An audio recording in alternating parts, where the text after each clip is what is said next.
ایک اچھی خبر کے ساتھ، اور وہ خبر یہ ہے کہ حکومت نے ڈیجیٹلائزیشن کے فروغ اور ملک میں ٹیلی کام سیکٹر کی ترقی کے لیے ایک اہم قدم اٹھایا ہے، اور وہ یہ ہے کہ وزیر آئی ٹی شہزاد فاطمہ نے smart phones for all programme policy جلد متعارف کروانے کا اعلان کیا ہے۔ اب اس میں ہوگا کیا کہ آسان اقساط کے اوپر صارفین کو موبائل فون اسمارٹ فونز فراہم کیے جائیں گے۔ جدید اسمارٹ فونز کی بات میں کر رہا ہوں۔ اچھا، اب تک ملک میں 3 کروڑ افراد کو انٹرنیٹ کی سہولیات بھی فراہم کی جا چکی ہیں، جبکہ 23 ارب روپے کا بجٹ مختص کیا گیا ہے۔ وفاقی وزیر کا کہنا ہے کہ آئی ٹی ایکسپورٹس میں 24% اضافہ ہوا ہے۔ پاکستان سائبر سیکیورٹی میں نمایاں اور خواتین کی ڈیجیٹل شمولیت حکومت کی اولین ترجیح ہے۔ اب یہ بڑا زبردست اقدام ہے، اور اگر ہم بات کریں کہ ملک میں ڈیجیٹلائزیشن کے فروغ کے لیے جو اقدامات کیے جا رہے ہیں اس کے پھر ریزلٹس بھی ہمارے سامنے آ رہے ہیں۔ اب عالمی طور پر ہم دیکھیں، یعنی کہ عالمی مارکیٹ میں ہم دیکھیں، پاکستانی آئی ٹی خدمات کی مانگ میں اضافہ ہوا ہے، اور اس سے بھی جو ہمارے فری لانسرز ہیں یا جو اسٹارٹ اپس ہیں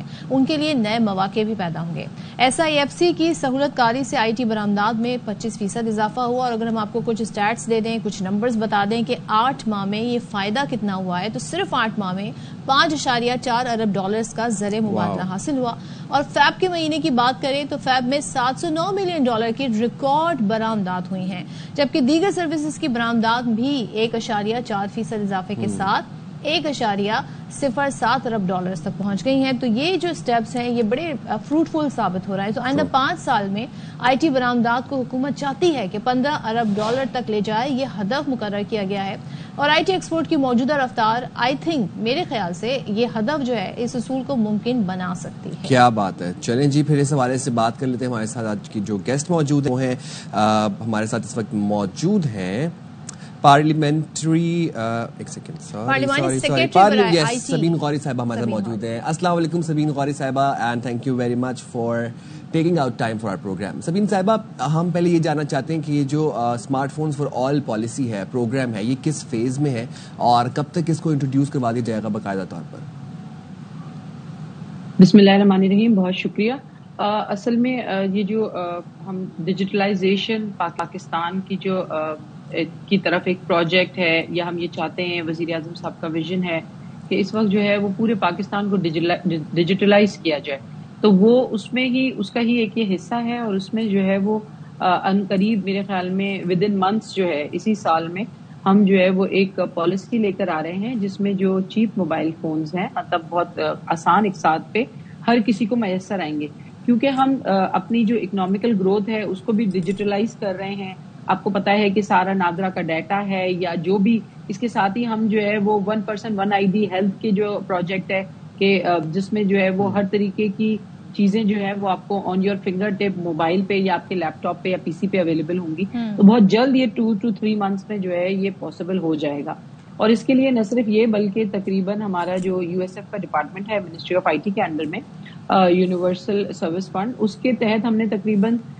3 ملین لوگوں کو انٹرنیٹ سروس پرووائڈنگ کی ہے، جس میں ڈیجیٹلائز انفراسٹرکچر ہے ہمارا، اس کے علاوہ دوسری فیسلٹیز ہیں، اور یہ ساری چیزیں بہت تیزی سے ہو رہی ہیں، تو بہت جلد اس کے ثمرات جو ہے وہ لوگ جو ہے وہ انجوائے کریں گے۔ سبین، ایک چیز بتائیے گا، کیونکہ ظاہر ہے اب اسمارٹ فون لگژری آئٹم نہیں رہا، اب یہ ضرورت بن گیا ہے، کمائی کا ذریعہ بھی بن گیا ہے۔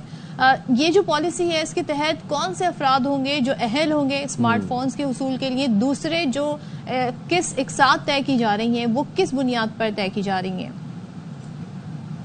دیکھیں، ہماری کوشش تو یہ ہے کہ ہر شعبہ زندگی سے، اور خاص طور پہ مڈل کلاس اور لوور مڈل کلاس کے جو لوگ ہیں ان کو اس دھارے میں لایا جائے، کیونکہ آپ کو پتا ہے کہ آج کل جو